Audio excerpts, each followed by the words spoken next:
Well, good evening. Thank you again for coming to another seminar or lecture, part of the Center for Global Humanities series. My name is Anouar Majid. I'm the director of this center. I am absolutely delighted today to introduce the topic first and then the speaker.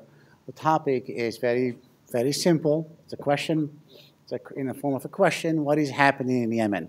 I'm sure a lot of people in this room are eager to find out now that now we are witnessing some kind of domino effect in that part of the world. One nation after one regime after another is falling.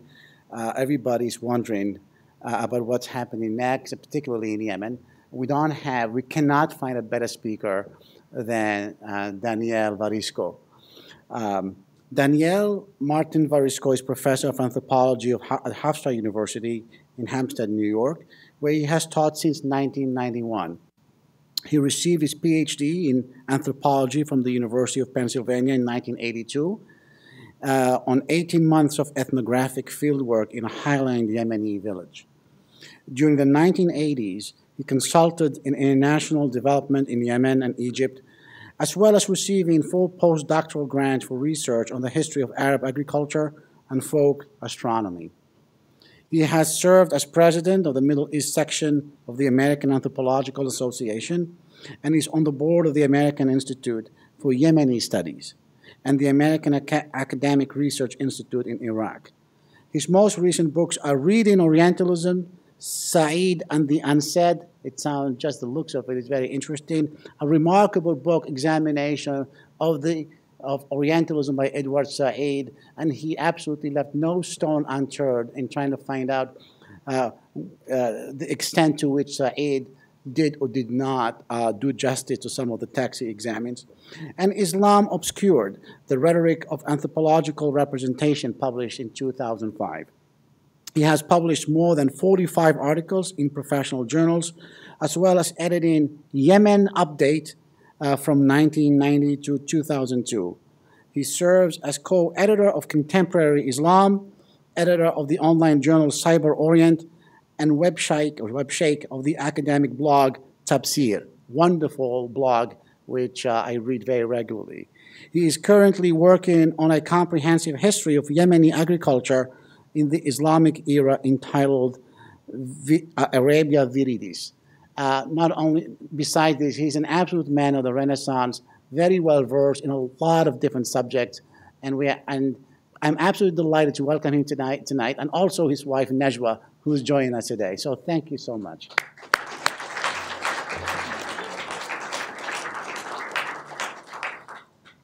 Well, I want to first of all thank Professor Majid for inviting me. We've been here for a couple of days now and enjoying Portland. You have a beautiful city. And we certainly enjoyed coming to the university today, and you have a very nice campus as well. I always worry about introductions, though, because, after the introduction, I'm wondering how much time do I have left after all that. But at any rate, I see we've changed to the PowerPoint. I'm a firm believer in pictures being worth many, many words. So I put together a PowerPoint to tell you what's happening in Yemen, and we will begin by looking at what's happened in Yemen. But just for those who may need a little reminder as to exactly where Yemen is, you can see on the map there in the green, it's in a very important area. You have the Red Sea on one side, you have the Ethiopia and the Horn of Africa there across the Red Sea and across the bottom of the Gulf of Aden, which is part of the Indian Ocean. There's a lot happening. If we were just to talk about Somalia and Kenya and Ethiopia and Sudan, right? We could talk about all of those because they're all in the news today. You could pick up the New York Times and be reading about them. Obviously, Libya and Tunisia are in the news, as Professor Majid pointed out. But we're going to take a look at Yemen, probably the least known country in this seeming domino effect of the Arab Spring. So there you are, just to get a sort of a sense where we are. This right here. So I thought I would begin with what happened in Yemen. and perhaps something that you're already aware of, although you may not have realized it was Yemen. On the left, of course, a passage from the biblical book of 1 Kings about King Solomon. King Solomon was visited by the Queen of Sheba. Well, Sheba is Saba in Arabic, and it was a kingdom that was located in the western part of the modern state of Yemen. Now, that was what is mentioned in the biblical text. So Jews and Christians know about Yemen through Sheba, but then we could go to the Quran. And in the Quran, there's a reference to the famous dam, the Marib Dam, the remnants of which are still available. This was a dam that had been constructed before the Common Era and was more or less destroyed about 300 years after the beginning of the Common Era, but it made the Quran. So, you know, Yemen is a country that certainly these religious texts are very well aware of. And you may have heard this term at some point, Arabia Felix, a bit of a misnomer. It means happy Arabia. Hasn't been a very happy history in Arabia, certainly in recent days. But this is from a very famous map. It's actually a medieval representation of a 1st century Greek text, the famous Periplus, that talked about the trading network in the classical period, and mentions, as you can see, Arabia Felix and some of the towns. You can sort of get a sense here. You know, it's not quite the same dimensions as the earlier map that I shown, but then this was before we had you know, the modern map makers in the area. There's a further reference in the Quran to Yemen. The year that the Prophet Muhammad was born, it was about the year 570 in the Common Era. There was a Yemeni king. His name was Abraha. He was a Christian king at the time, and he thought he would conquer Mecca. So he came up and he had a secret weapon. It wasn't drones, but it was elephants. And he thought with these elephants that had come over from Ethiopia, they brought them over from Africa, that he could conquer Mecca. And it's recorded in the sacred history of Islam that he came to the city and the city didn't know what to do.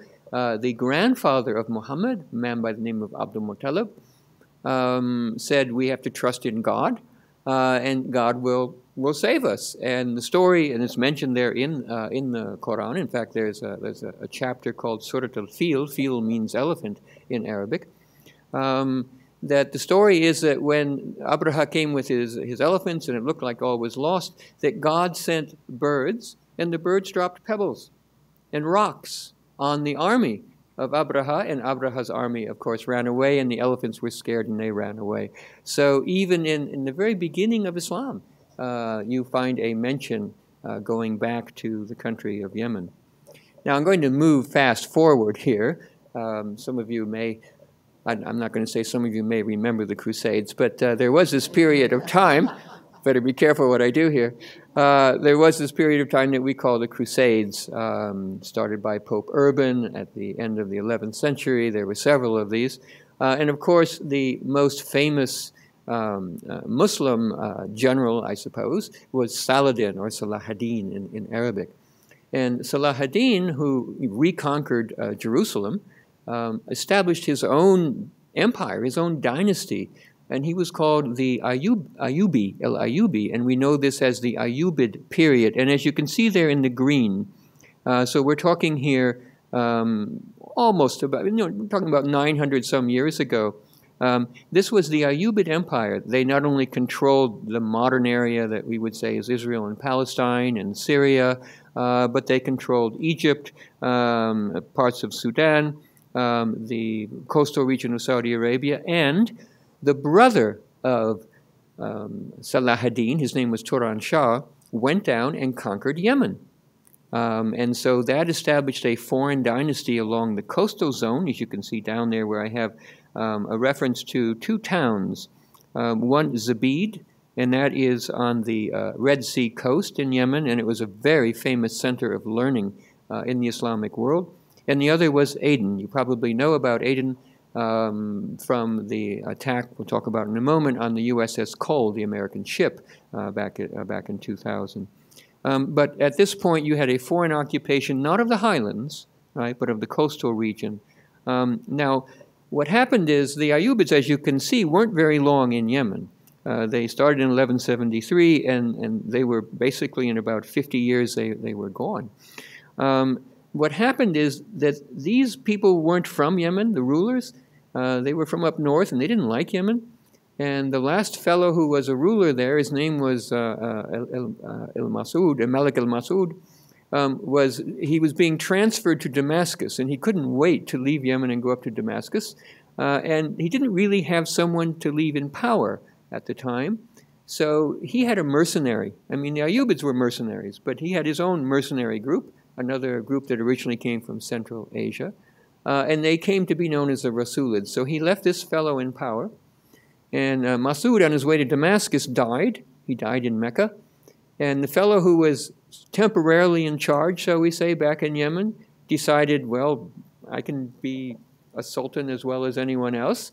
And so he petitioned the caliph at the time. This was still the just before the end of the Abbasid Caliphate in Baghdad. And he said to the caliph there, well, if you recognize me as the ruler here, then I'll give you tribute. And the caliph said, sure, why not? So now you had a new dynasty coming into power, the Rasulids. I'm particularly interested in them because they were patrons of the arts and the sciences. A lot of manuscripts were written, and they came into power just before, about 2 decades before, Baghdad was utterly destroyed by the Mongols. And manuscripts were lost. They had a tremendous library there. So Yemen became a center of learning. And some of these manuscripts that were made in Yemen about the sciences, about agriculture, still exist. And that's one of the things, as Professor Majid mentioned, I'm working on. Well, here's a map of Yemen. This is one that was made between the years 1300 and 1320. Interesting, isn't it? Now, it's a little hard for you probably to figure out here because it doesn't look like our normal maps. However, it is oriented towards the north, which was somewhat unusual actually in this time period. Most maps weren't. Now, what I've done here, if you look over here where it says Aden, okay, remember on that other map, Aden is on the southern part of the Arabian Peninsula, and it's probably one of the best natural ports in the world, because it's really a crater.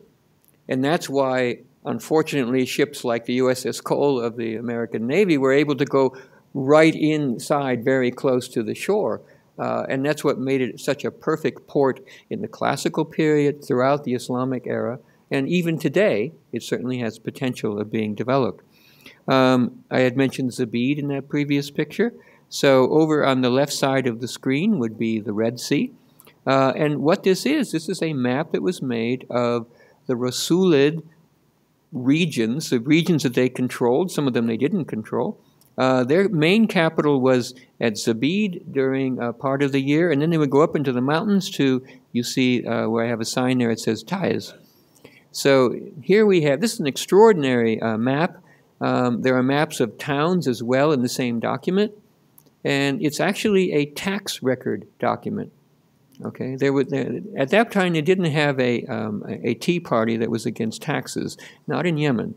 And so the main revenues that the court would be obtaining would be from the customs due at the ports like Aden, and then taxing the people. And it's a record of all the taxes that were coming in. Extraordinary document, gives us tremendous data on the economic system and the political system at the time.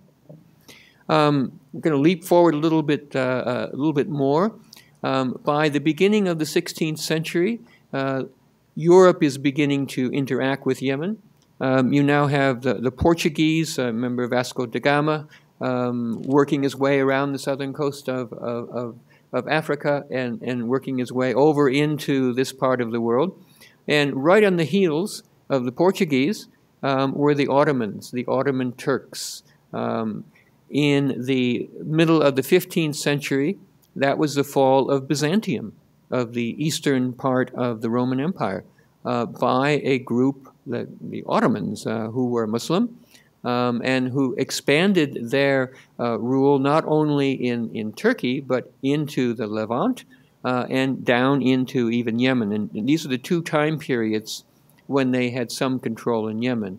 The last one just before the First World War. Of course, Turkey was on the side of Germany in the First World War, and so when they lost that war, they were removed from the area. In 1839, the British, who were in the beginning of establishing a political control of India, the famous British control of India, they needed a fueling station. Their ships now had coal, right? But you know, if you left England and you wanted to go to India, you're going to need some fuel along the way. And so they actually conquered the port of Aden in 1839. And they didn't really control the hinterland inside, but they controlled Aden and built it up as a very major port. In the 1950s, Aden was one of the busiest ports in the world, primarily because at that point, of course, you had the Suez Canal, you had the ships coming down from the Mediterranean. It was a very, very important port at that time. And then in 1967, the British abruptly left. And in their wake, there was a People's Republic of Yemen that was formed, a socialist republic in the south. You see one of the stamps over here on the left celebrating the Independence Day.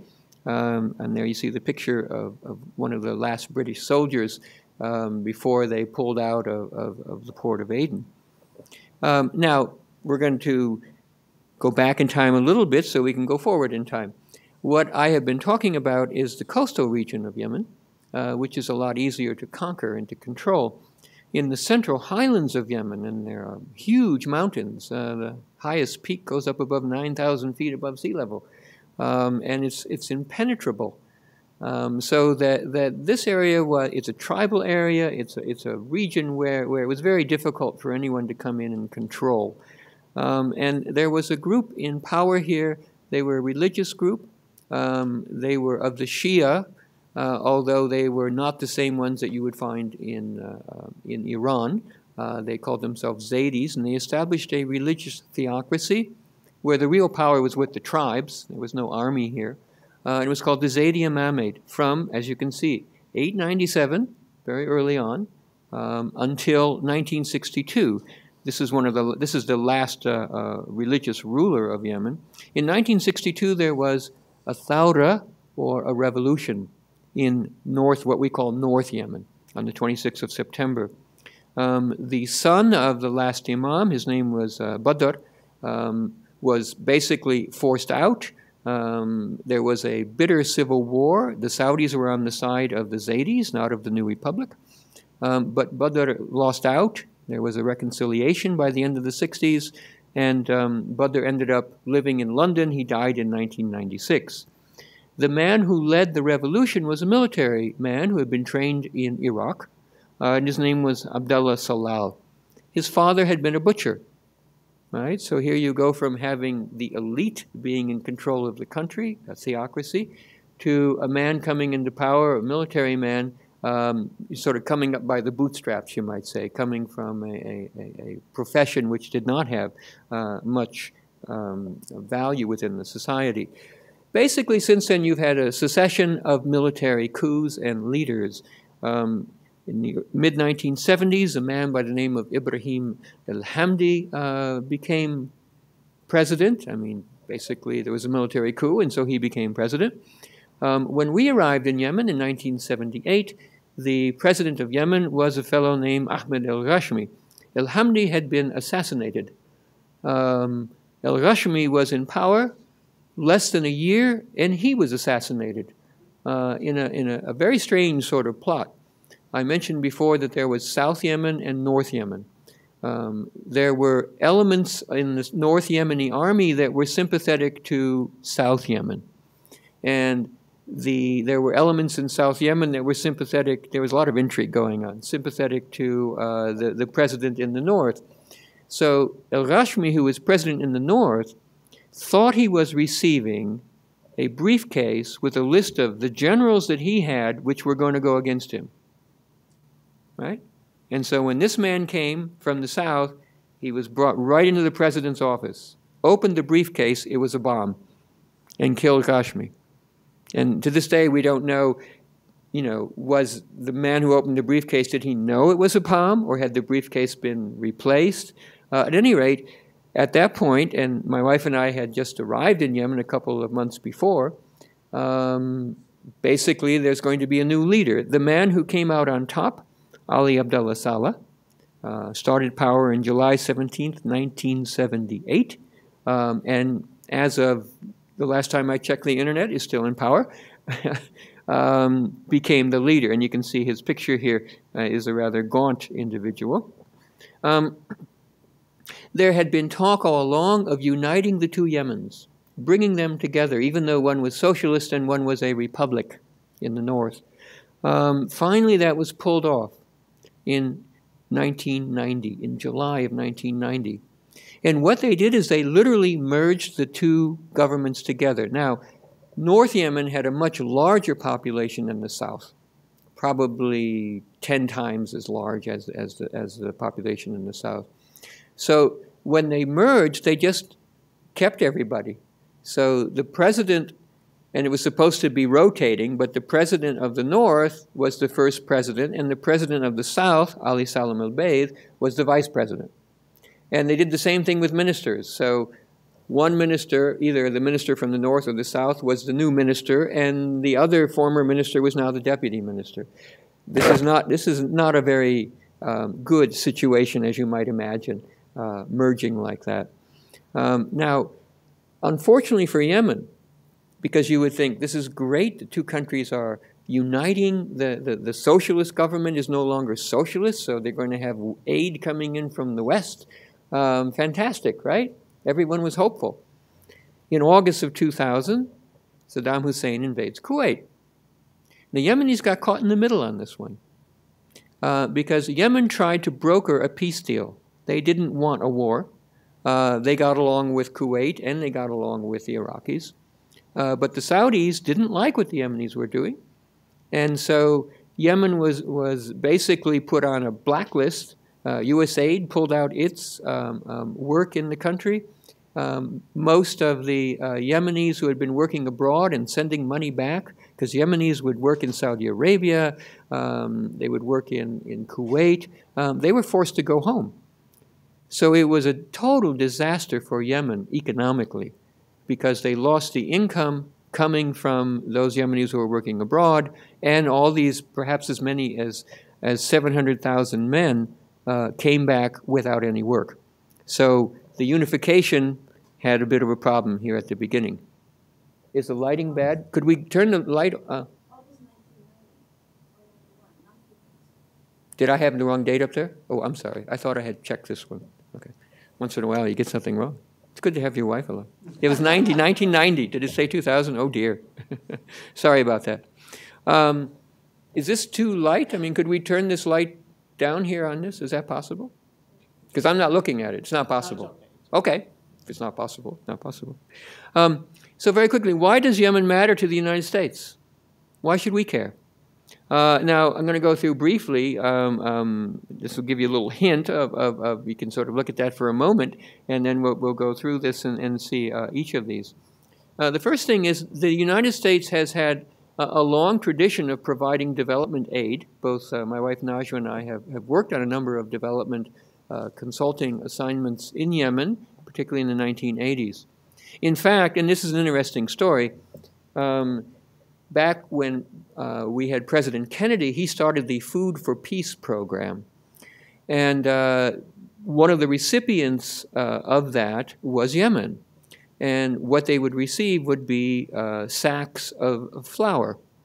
Now, we arrive in the village, right? And of course, we're trying to pick up, even though we both know Arabic, we're trying to pick up the local dialect. And they kept referring to the flour, you know, like white flour, like you would normally. They didn't use the normal Arabic word. They kept saying Kennedy, Kennedy, Kennedy. So I'm trying to think, did it come from Canada? I knew it wasn't an Arabic word, right? And then someone finally said, Kennedy, Kennedy, you're president. And what happened is that this, you know, John F. Kennedy, Kennedy was the name that was on the sack of flour. And so it became Kennedy, right? There's a long tradition of that. I mean, if you are in Yemen and you go to buy an orange, you ask for a Portugal, right? This is quite, well, and if some of you this morning had coffee, maybe you had mocha. Mocha is a port in Yemen where most coffee came from, right? So there's nothing unusual, of course, in that. At any rate, there's been a long tradition helping with education, with agriculture, with water and sanitation, with health, and it's starting up again, even though it's much more difficult, as you might imagine today. So our government has been involved in terms of helping Yemenis, of training Yemenis, of bringing Yemenis to the U.S. To get engineering degrees and other things. And then, of course, there's oil. Now, when you think of the Arabian Peninsula, you think of those oil-rich states like Saudi Arabia and the Gulf states and Qatar and Kuwait. Well, Yemen did not have oil until 1986 was when oil first began to be produced there. And it was an American oil company, Hunt Oil. In fact, Ray Hunt, head of, and this is a Texas-based oil company, was very, very close to Ali Abdullah Saleh. They were very, when Ali Abdullah Saleh came to the U.S., he would go visit Ray Hunt in Texas. So the Yemenis were very, very pleased that the Americans found oil. And as you can see, they also, later oil was discovered in what was at that time, the People's Democratic Republic of Yemen. So both parts of Yemen have oil. They don't have a lot, but as you can see here, up to 75% of the government revenue is coming from the oil, and 90% of their exports. So you want an oil-dependent state, and they are not rich at all for a number of reasons that we'll talk about. Now, when bin Laden was in the news, of course, much was made of the fact that, yes, bin Laden, he originally comes from Yemen. Right, and so somehow there, even though he actually comes from Saudi Arabia, there was this, you know, bin Laden and Yemen. This connection was made. Bin Laden's father and grandfather came from the Hadramaut, which is part of the southern part of Yemen, but certainly not in the north at all. And here's a quote that he made in 1996. And I'm going to give you the quote because this, I'm going to unpack, if you will, a false impression that many people in our country have about Yemen being a haven for terrorists. But I wanted to start with this because here you have bin Laden saying, well, Yemen would be great. It's like Afghanistan. They have these tribes and they have these mountains and we could hide there. All right?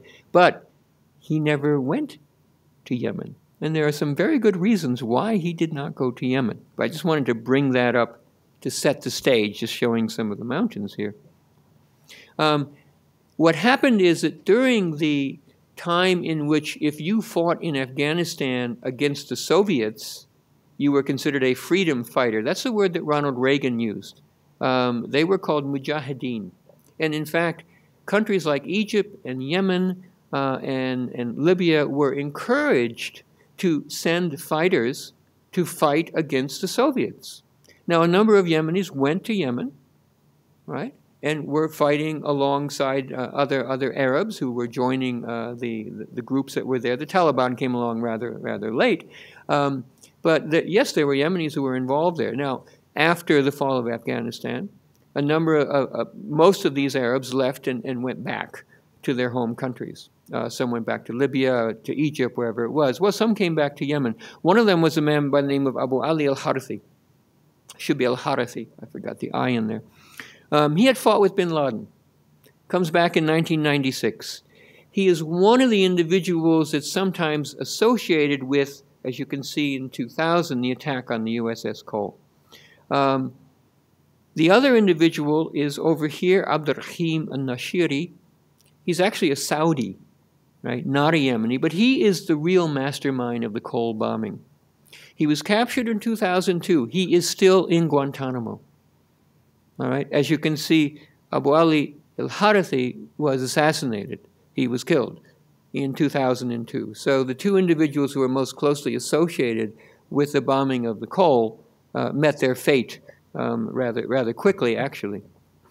Now, again, there were these individuals who would come back. However, to say that there was somehow a presence of Al-Qaeda as though they were taking orders from bin Laden or from any of the others, there's just no evidence for that. There were individuals who had their grievances, but most of the grievances were with the president, Ali Abdullah Saleh. But what happened in 2006, and what happened after the Col was bombed, Yemen basically invited the FBI and the CIA in. And I mean, you can talk to our people who've written about it. The Yemenis just said, find them, okay? By 2003, pretty much all the people who were suspected of being, Al-Qaeda sympathizers or had been with bin Laden had been rounded up or killed. Now, there was a major prison break in February of 2006. About 24 individuals escaped from the main prison. Obviously, they had some help. There was a tunnel went into a mosque, and they escaped. Among those were two individuals. This is a very famous video that came out in 2009 about Al-Qaeda in the Arabian Peninsula. Very strong anti-Western video that was just on every news station at the time. The two arrows are pointing to Qasim al-Raymi and Nasser al-Wahayshi. They were two of the individuals who had escaped that day. They had been in prison, and they escaped and became part of the leadership. The other individuals, you will note beneath them, I have a little symbol there of Guantanamo. Saeed al-Shihri and Muhammad al-Awfi had been released earlier from Guantanamo back to Saudi Arabia, and then they had fled from Saudi, and they were supposed to not engage in terrorism anymore. They had fled from Saudi Arabia to Yemen. They escaped. And so here you have four individuals who are now claiming to be Al-Qaeda in the Arabian Peninsula, two having escaped from the Yemeni prison, and two having been returned to Saudi Arabia, but having, from Guantanamo. All of them are, in fact, dead today, except Al-Awfi, who has he gave himself in, not long after this, to the Saudis, and has been speaking out against Al-Qaeda, against these groups, saying, don't do this, don't be against the West. So this leadership doesn't exist anymore. But just to give you a little background, because there's just so much about it in the news. So in 2009, like that video showed, there was a merger between those individuals who called themselves Al-Qaeda, who had fought with bin Laden or who had sympathy in Saudi Arabia, and those in Yemen. And the main reason was that Saudis were really cracking down on these people. And it was a lot easier to go into Yemen, where the Yemeni government didn't have real control over the countryside. Now, as I mentioned, it was just this year, those two individuals that were part of the original brain trust, Al-Wahayshi and Al-Shihri, have been killed. Their main aim was to topple the Saudi government. And in fact, they carried out a number of terrorist activities. They even tried to kill the Saudi counterterrorism chief in August of 2009, unsuccessfully. And they are the ones who claimed responsibility for that failed attempt of the underwear bomber, the trial of which is going on, or just went on recently, of course. But in fact, most of the damage that they have done has been in Yemen or in Saudi Arabia. There's been nothing whatsoever in the U.S. except for that, apparently, for that one failed attempt there. And of course, the name that we all know, because it was very recently that he was killed in a drone strike just a couple of weeks ago, is an American citizen by the name of Anouar al-Awlaki, was born in New Mexico, grew up in the United States. In 2004, he went back to Yemen, to an area, Shabwa, that the government does not really have much control over. He was teaching in a religious school, a very conservative religious school. At one point, he had been put in prison, then he was let out of prison. He has been called the bin Laden of the Internet. He made Internet speeches in English. Most Yemenis had no idea who he was, right? But he was, of course, prime news in the Western media because, and he was someone that had been contacted by the Nidal, the fellow in Texas who walked into a recruiting office and killed a number of people. So his name has come up. And he said things like this, as you can read right there, which is pretty provocative. And there is a debate going on right now, and maybe we can talk about it a little bit later, of whether or not a provocation like this is sufficient to allow an American, he was an American citizen, to be killed in a drone strike. Yeah, it was September 30th. He was killed by a drone along with a couple of others, one of whom is Samir Khan, who is a Pakistani who also grew up in the United States. He actually went to the same elementary school as my son. We knew his family. But he was radicalized a little bit later on after his family had moved to, North Carolina. Somehow he ended up in Yemen, and he became, he started actually in 2010 a very glitzy magazine called Inspire, which is just, it's full of hate. It's in English. But it was an attempt to try and get recruits, obviously, by people who speak English. And this issue just came out before he was killed, referring to the Twin Towers as the greatest special operation of all time, which I think might be somewhat of a problematic. Anyway, they were killed along with another person. Now, I've been talking about this, and I want to share with you, and if you're interested, I can give you, or you can just go to West Point. There is a counter-terrorism, a combating terrorism center at West Point, our main military for the Army base. And they have recently put out a report in which they are very critical of the American policy towards Yemen and the assumption that in Yemen that it was a haven for terrorists. So I'm giving you a quote here from West Point, all right? They have someone on the ground who's been interviewing people in this area. And those of us who have worked in Yemen, including my wife Najwa, who has done a lot of work on Yemeni tribalism, and others who have lived there, just couldn't accept the fact that Yemen was a haven for terrorists. The tribes in Yemen don't like terrorism. And they have a very intricate network of tribal customary law that has a lot to do with honor. And the kinds of activities of killing innocent people, of blowing up people in mosques, of blowing up airplanes, that won't settle with the people in Yemen. And in fact, this report shows is that instead of being a haven, over and over again, tribal sheikhs have turned in individuals seeking asylum. So again, hopefully, I'm hopeful, as are several colleagues of mine, that now that a center at West Point, which I think has some, this is not some left-wing group or something, right? This is West Point. Now that they have made this point, that maybe we can change our policy and have a more effective understanding of what's going on. Very briefly, that I had mentioned the fact that the two countries had joined together in 1990. 4 years later, there was a civil war where the North basically took over the South, established absolute hegemony. Ali Salam al-Bayd was forced out of the country, and the corruption just went through the roof. The military, Ali Abdullah Saleh, the president, his sons, the generals gobbled up whatever land they wanted. It was probably as corrupt as anywhere. And actually the protests in the South, many of the people saying we were better off before, because now they've lost everything. They don't have a socialist sort of framework as a safety net. Those protests started as far ago as 2009. So in the South, you have a group that is very upset at the government of Ali Abdullah Saleh, at the change in their way of life, the poverty that is now down there. And this had nothing to do with Al-Qaeda. Okay, this was because of what the northern president had done. Then in the north, you had another problem.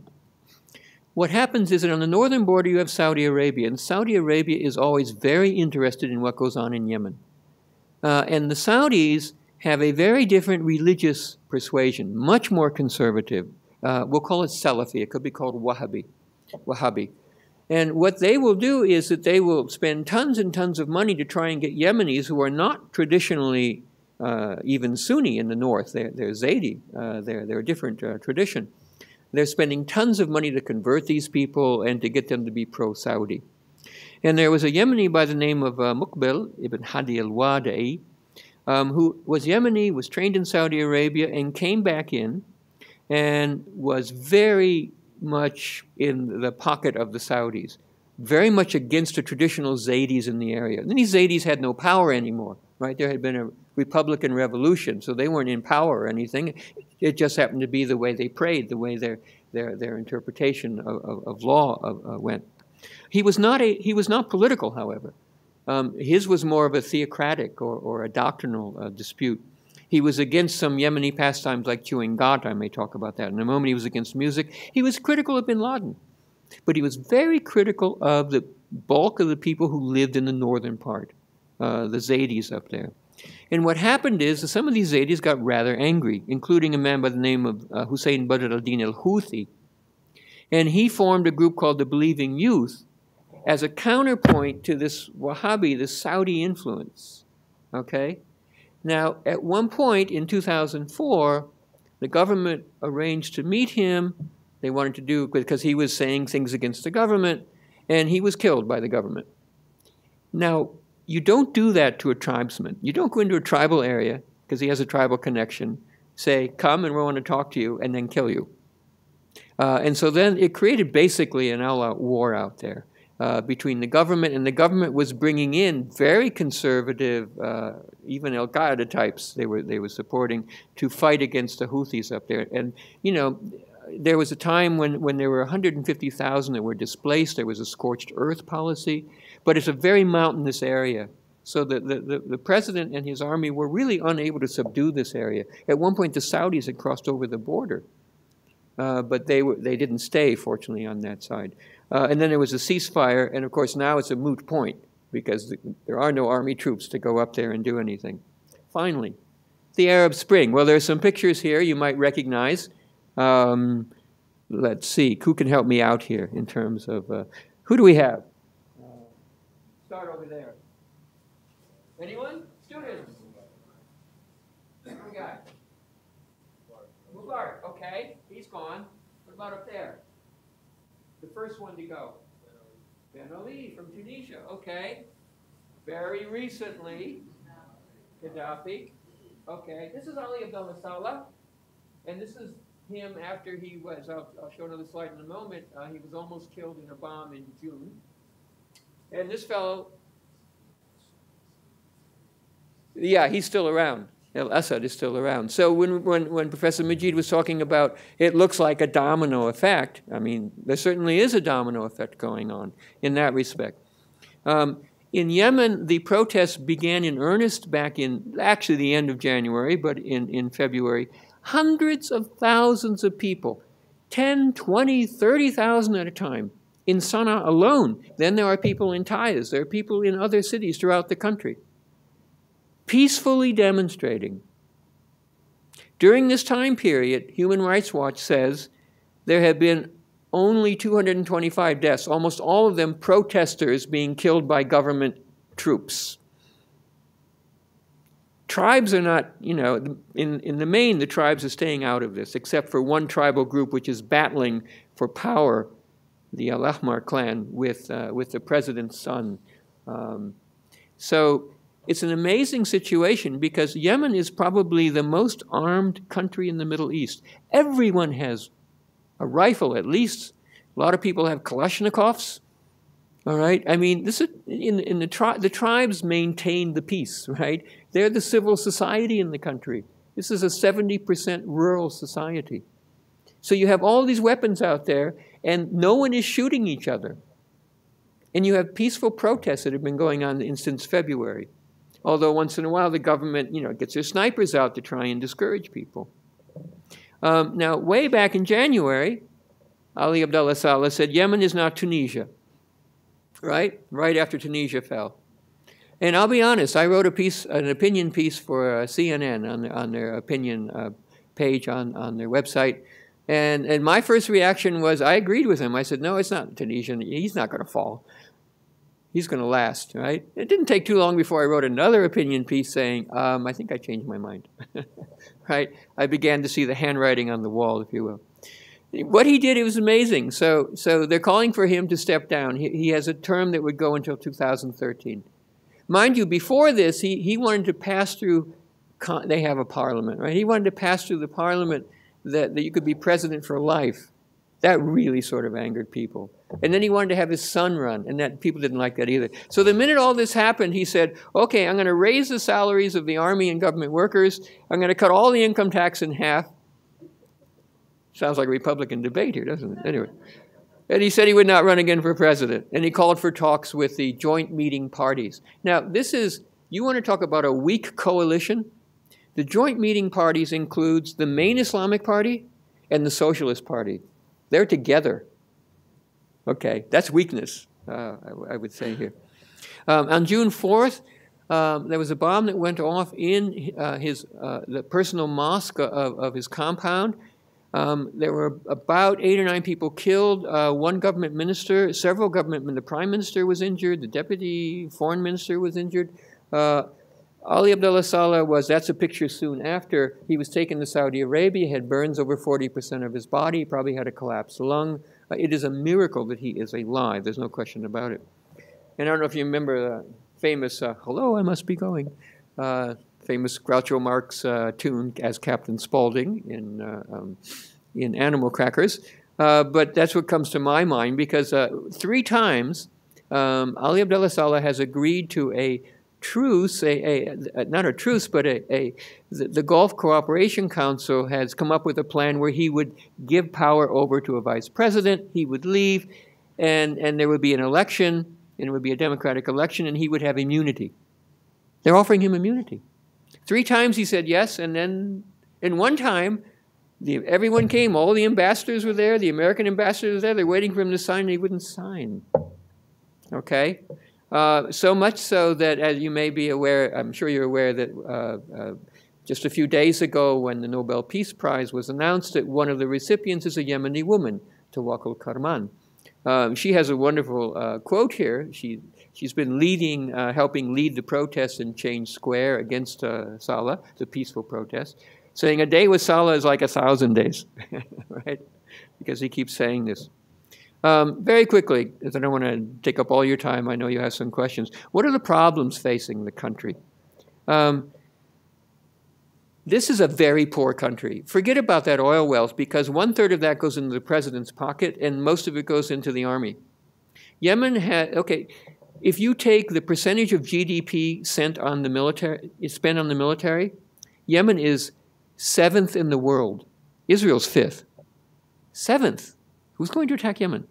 All right, so the military runs everything in the country. You have 23.5 million people. Very high fertility rate. Most of those are, I mean, you have a very youthful population as well.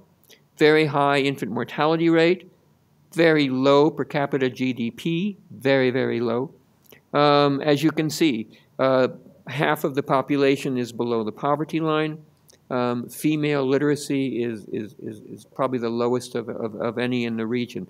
These are some of the problems facing the country, independent of the political problems.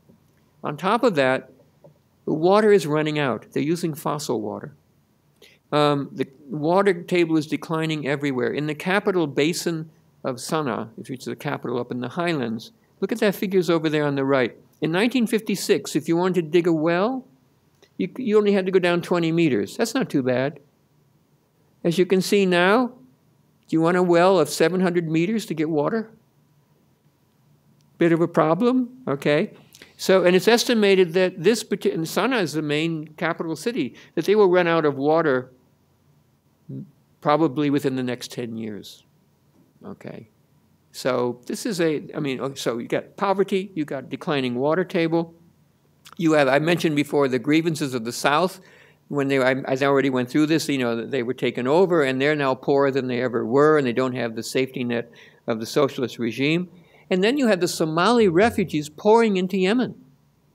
There are 1.4 million, at least that many, Somalis who are no longer in Somalia. The bulk are in Kenya and Ethiopia.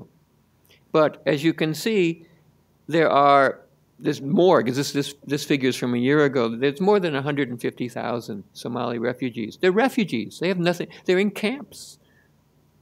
And this year alone, since January, 20,000 more Somali refugees have come across. Yemen can't absorb that. So in addition to their own poverty, you add the refugees coming in. The pirates, I was talking to a gentleman here who had been with the Navy and dropped off a few pirates in Mombasa. But the Yemenis don't fool around. If the Yemeni Navy picks you up and you're a pirate, as you can see here, you're liable to be either hung or put in prison. Just to give you an example, that they don't fool around. And very quickly, I wanted to show the Yemen you do not see on the news. This is the valley my wife and I lived in. We fell in love with this the first time we saw it. It's a beautiful mountain valley with springs. There was spring water. Oh, and I was studying the traditional agriculture. This is what we looked like back then in 1978 and 1979. Of course, my wife every day would go down and get water from the spring. We actually had a very nice situation. We were living with a family that had an extra room, and they had water piped in from a spring. It was just gorgeous. It was cold water, but it was real water.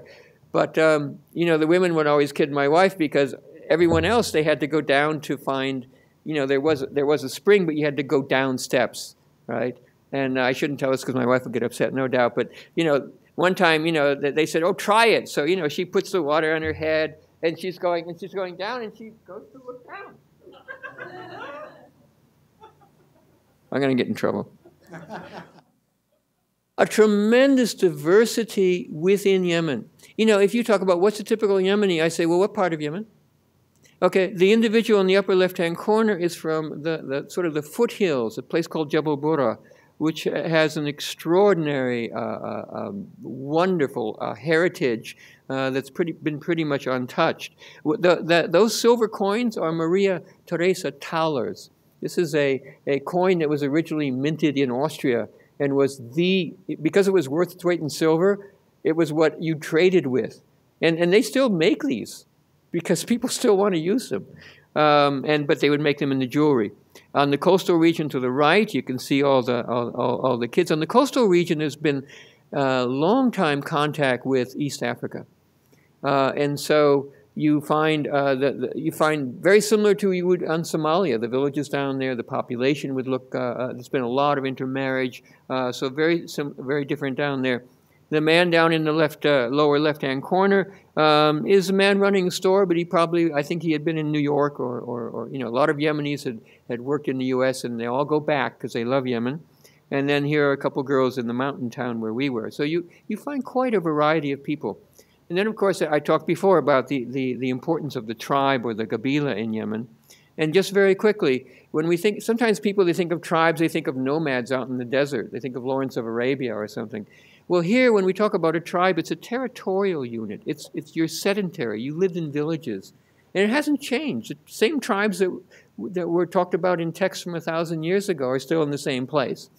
Right? So it's more of a group that lives there rather than strict genealogy, people moving around.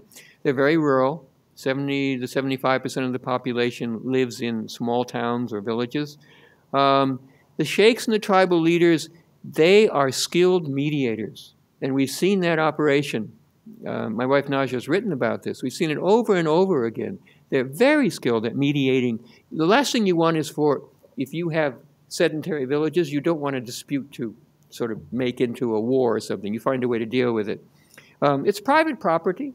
You have your own little slip of paper saying who owns what land here. So it's not as though they have it all in common. Very cooperative. And they have a customary law with checks and balances that is the backbone of the civil society. And they also have like an honor code. It's called Gebula. And quote from my wife here. What does it mean to be a tribesman? This is what they would tell her. Be courageous, hospitable, perceptive, fulfill your obligations, be truthful to your word, work hard, and don't ever strike a woman or a child. This is what these people believe. Okay, now it's changing, of course, with all the things they learned from us. But this is a traditional, as I can put to some of the changes here that are going on with the modernization, with the change to a monetary system as opposed to a subsistence economy. I'm not going to go into detail on this, even though I'm an anthropologist, because I know my time is getting too much here. But and this is only for the part that we lived in, just to give you a sense that traditionally there were social categories, classes. The three groups on the top were what you might call the free individuals. These were the ones that had status. There were the Sada, or the ones who could claim descent from the Prophet Muhammad. They were the religious aristocracy. They were the elite. They were the ones who were educated. But they were no better than the tribes. Tribes wouldn't say they were better. They respected them because they were knowledgeable or they were religious, but they wouldn't say they were better. Then you had the tribes who were the backbone. They were the workers. They were farmers. They were the ones who were the warriors and protected. And then you had a group, Qudha means judges literally in Arabic, but it was when tribesmen became educated and took on roles of judges and other important roles in the society. Then at the bottom, traditionally at the bottom, you had the Yemenite Jews, most of whom left to Israel in the 1950s on the so-called magic carpet. You had a group that was a servant group, people who did, Beni Khoms was the name in our area, but they were people who were barbers, who were musicians. These were low-status occupations. And then you had a group of former slaves or individuals who either acted in a servile capacity. There were no slaves at the time. And now this was changing even when we were there. It's still in people's heads, but of course you had a revolution where everyone is supposedly the same. People usually ask, what about women? It makes a difference whether you're urban or rural. Rural women have a lot more freedom. They work in the fields. They contribute. Anywhere you go where women contribute to the household, they have more power and they have more respect. All right? It's something about, you take a woman, you give her a leisure time and you put her in a city and you seclude her, then you're really taking away any power that she might have. Women were, it was a real shame to hit a woman in this society. Unfortunately, domestic abuse is now becoming common because of people going to cities, because of all the change that's going on. The traditional society is undergoing a change for the worse. And not everyone bails in this society. Some of the changes that have been going on, as I mentioned here, and also the foreign ideas about Islam coming from Saudi Arabia are far more conservative. You see a lot more women veiled today in this sort of shuttershop, this complete veil, than would have been the case when we were there. I did this for the students because they were reading a book by a friend of mine, and it talked about chewing the leaves of a plant called got, and it's a stimulant. A lot of people call it a drug. It ain't a drug. It's not a narcotic. It's a stimulant. It's really like, it's pseudoephedrine. It's amphetamine, except that you're chewing the leaves and the juice goes down, and it stimulates your central nervous system. It's like drinking a ton of coffee, but it's even more than that. And it keeps you awake, and it also really stimulates conversation. So Yemenis in the afternoon, they'll get together, they'll store these leaves. You don't really chew them, you store them in the side of your mouth there. It's just the tender leaves of this tree. And it's great for poets. It's great for musicians. They even do it during Ramadan in the evening, and they talk about religion. So it's a way of sort of getting people to talk as well. It's usually treated very badly in the American press. Oh, it's this horrible drug, and well, it's not really. And this is an example of it's generally segregated, the men and the women separate. It's in the afternoon after the work is done, and it's a social forum. It's something that you didn't used to do that much because people were poor. But then as the remittance money came in the 1970s and 80s, more people started to do this. And very quickly what will happen in Yemen, and I mean very quickly, the oil is going to run out. Maybe in as much as 6 years. Imagine. That's 90% of their exports, 75% of their revenues, in a country that's already the poorest one. I think in the Human Development Index, it's 5th lowest in the world. I think only Sudan and a couple of others are worse off than Yemen. So not so good. Water's going to run out in some of the areas. You're not going to have it. available for certainly for agriculture, for irrigation. The population will not run out. They have a very high population fertility rate. Here's an estimate that, okay, right now there are 23 million. In 2025, they may be up to 45 million people. And they can't support the ones they have right now. It's the most populous country on the Arabian Peninsula. And I wanted to end with this, because look at that sign. What's it say? Someone read it? One of the students, can you read that sign? There's one where it's sort of, they didn't print the whole word out, but who wants to read it? One of you guys over there. One of you girls over there. Someone. Who volunteers? Yes, we have a volunteer up there. Okay. Terrorism, very good. Yes, for safe movement. Yes, independence. Yeah. And this has been going on since February. Now, particularly in the past week or two, there's been a lot of firing going on. What happens is that, I didn't go into this, and I'm going to end just quickly with this.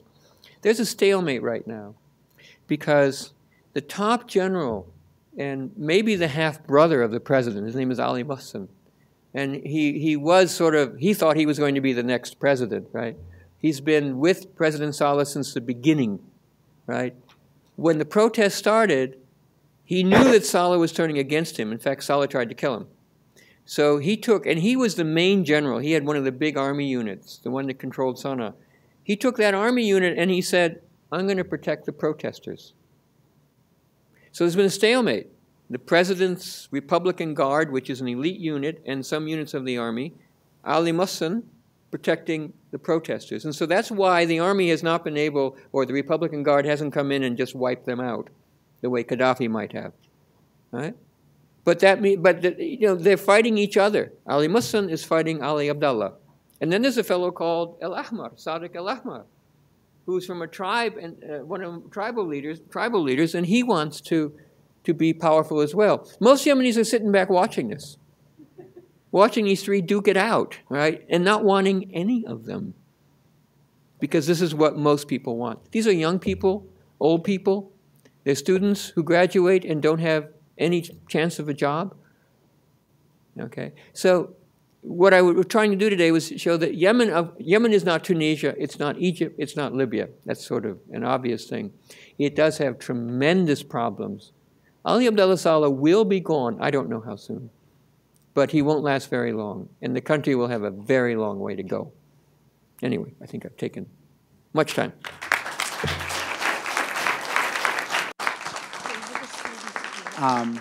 Thank you so much. Anybody who wants to ask a question needs to speak in a microphone. So we'll have microphones on both sides of the room. Maybe you should start somewhere there. I'm one of the students.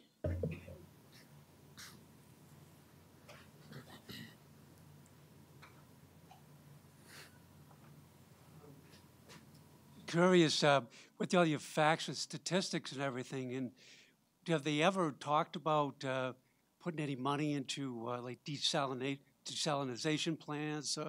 Everybody, they must know about the water problem, and it's coming to a head, and it obviously made some money from the oil over the years, and they're squirreling it away, like you said. The politicians, the government takes a lot of it, and the army, the rest of it.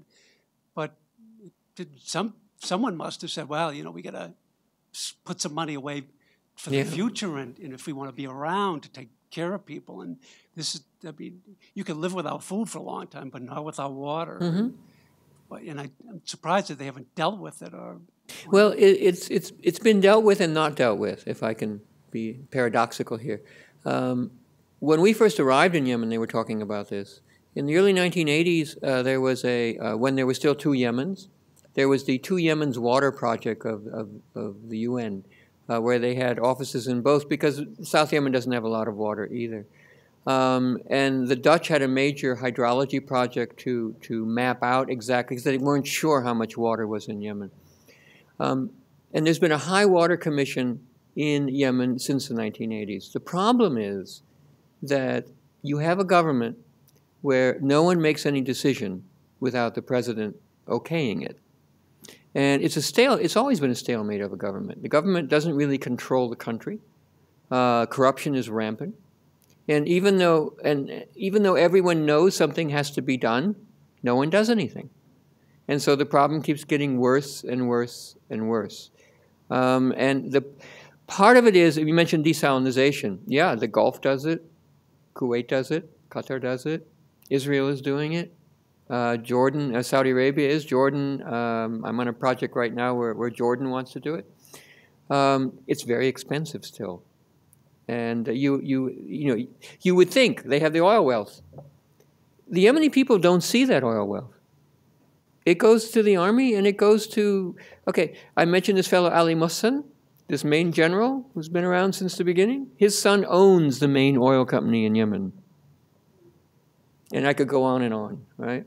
And this is part of the reason you talk about in Yemen it's not 1%, it's probably 0.1 of 1% that owns what's going on. But yeah, it's a good point you're making, and people have known it, advisors have said things all along, and nothing gets done. Way in the corner. Kind of going off of that, do you know if they have any plan for the oil running out? What are they going to do when that happens?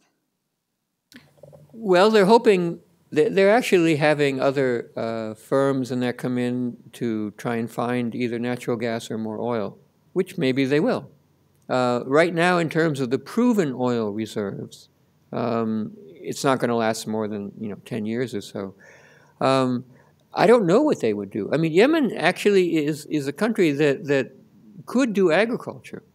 Now, the problem is that you need water in certain areas. But, I mean, what I studied when I was there was traditional irrigation, using either spring water or runoff from the rainfall, where you get more bang for your buck, if you will. You get more water on an area.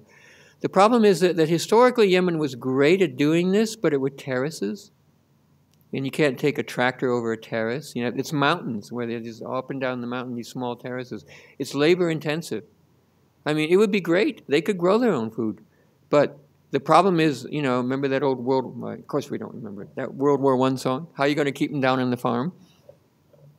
And so people don't want to go back and they want to be educated. They want to be modern. But agriculture, I think they're going to have to go back to some kind of agriculture because they could use rainfall in parts of the country very effectively.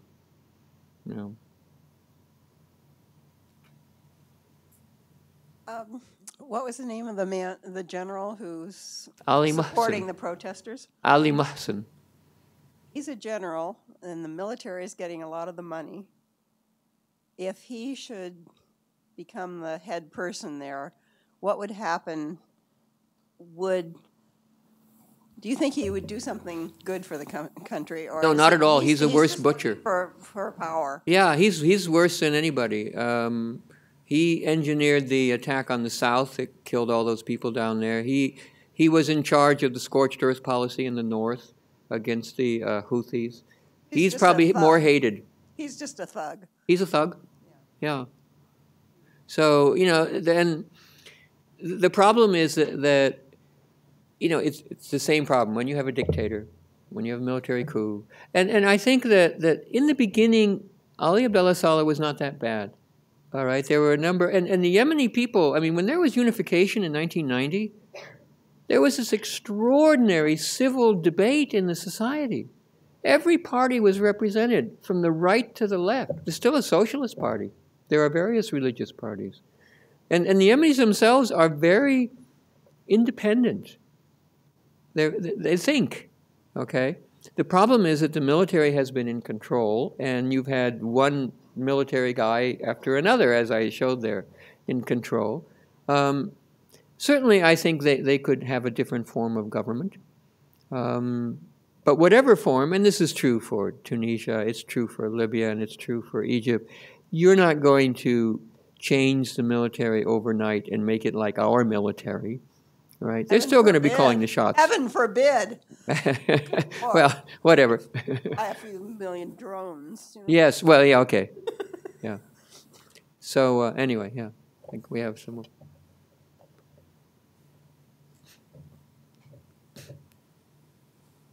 Thank you. That was excellent. Early on, you mentioned that Aden was quite one of the largest ports in the world. Busiest ports. What were they trading in at that time? All the ships that are coming from India and China, right? If you're going to go up to the Suez Canal, this is a great port to stop in and do whatever you need to do. And when the British were in control, of course, all the British shipping went through there. All the British naval ships certainly would call in there, and any sort of British, but anyone could stop in there. So it wasn't busy because of what goods were produced in Yemen. Oh, no, not at all. It was only busy because of where it was located. Exactly. As a fueling and whether it's getting on food or water or fuel later on. Yeah, it was just a great location to stop on the way. And the British had built it up, of course, for their own fleet and also for the trading ships. So, yeah, and, you know, it's interesting. I mean, you sometimes wonder if the British had stayed, if they had not left. It could have become the Abu Dhabi or Dubai. Or you could look at it the other way. Where have the British ever colonized that isn't a mess now? Well, Hong Kong. Okay, Hong Kong it could have been another Hong Kong, right? But they left. Yeah. Well, where has anyone ever colonized where it's not a mess? And I suppose one could ask, including the United States. Because just to add to your point, it was also a busy port because the British moved their oil refineries from Iran in the mid-50s to Aden. Yes, they had some oil refineries there, yeah. But, I mean, it wasn't Yemeni oil. No, it wasn't. Yeah, and also in World War II, you know, it was still important because of all the traffic down there, yeah, for the war. I'm interested in your point about I study the International Monetary Fund, and I've just sort of recently started looking at the IMF in Yemen. And I'm interested in your point about the basic total lack of understanding by Western officials in their policies towards Yemen. And, you know, after the underwear bomber, Hillary Clinton, then Secretary of State, made some comment about how the U.S. and the IMF were going to give money to Yemen to help combat terrorism. Mm. And the way they combat terrorism is by giving money to the government and then telling them to cut social services and raise taxes. So I'm just wondering if you have any comment on this disconnect between this, like the way we fight terrorism and what's actually happening in Yemen. Well, of course, the restructuralization, or whatever you want to call it, is big IMF policy. They want people to be paying more taxes and reliant less on those grants that are coming from abroad. But what we've done in terms of anti-terrorism is we've given a ton of weapons to Ali Abdullah Saleh. Right? So we've built up that army very well. And, you know, they haven't done the problem is that what do we mean by a terrorist? Because there was a group of individuals who took over the town of Zinjibar in the south, and they were called Al-Qaeda. They're an extreme group, okay, but they have nothing whatsoever to do with Al-Qaeda. They're not, okay? They're not people who fought with bin Laden. They're not even in contact with those people. Most of the resistance in the south is they hate Ali Abdullah Saleh. And some of these religious groups, religion is one of the best ways to get people to fight for a cause, right? It's a really good way. And so, you know, that's happening down there. They don't really care about the U.S. This is not their interest. Their interest is their own problems in their country. And I think that's been a major problem, is that there have been people in our government who have assumed all along that, oh, it's a terrorist haven, and they're going to have a haven for these people who are going to plot against us, like the underwear bomber. All right? And it's like, as I recommend people to read the West Point study, because they show over and over again that, in fact, this is not what has been happening. It was in the interest of Ali Abdullah Saleh not really to find that many of these real Al-Qaeda people, because if you actually get rid of them, then they're going to cut off the money. So he would once in a while find somebody. Or he would allow the Americans, that came out in the WikiLeaks, right? He would allow the Americans to send a drone in, and then he would say, I did it, when in fact he didn't. And so, Yeah, that's a problem. But yeah, there's been a long-standing policy. I mean, the UN has been involved there. World Bank has been involved in Yemen over the years. And they've done probably more damage than anything else in terms of, they never really understood what was going on in Yemen.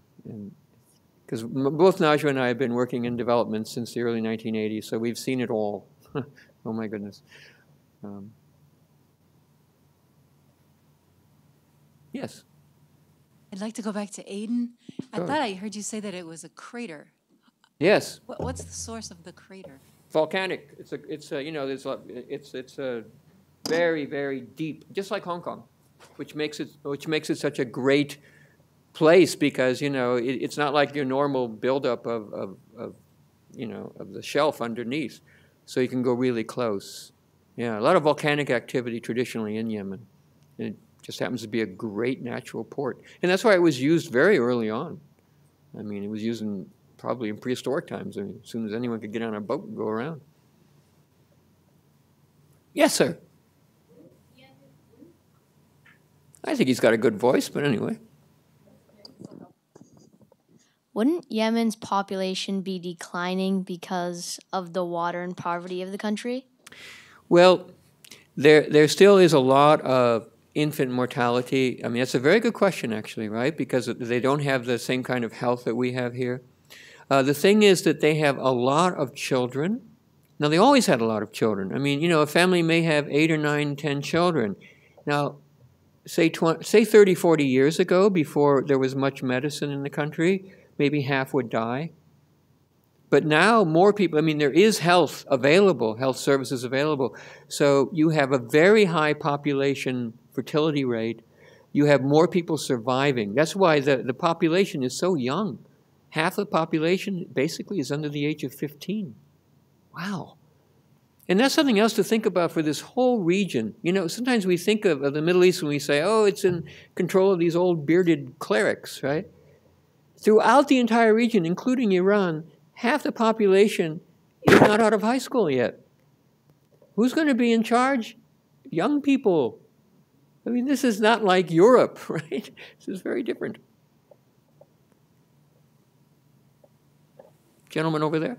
Yes, you mentioned that there is a substantial amount of Somali refugees, which just adds up to the whole problem with in Yemen. Who do you think should take the stand and pretty much take control and help them out? Like, should it be the African Union?